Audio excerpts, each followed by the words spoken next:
Tushda shodlik ko'rishning ta'birlari.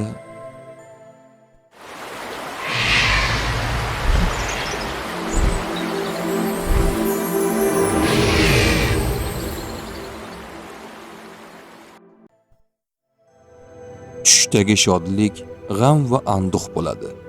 Agar tushida bir kishining shodligini ko'rsa, ishlarining oxiri saodatli bo'ladi. Ja'far Sodiqning aytishlaricha, tushda har kim o'zini shodon ko'rsa, ajali yaqin qolganiga ishoradir.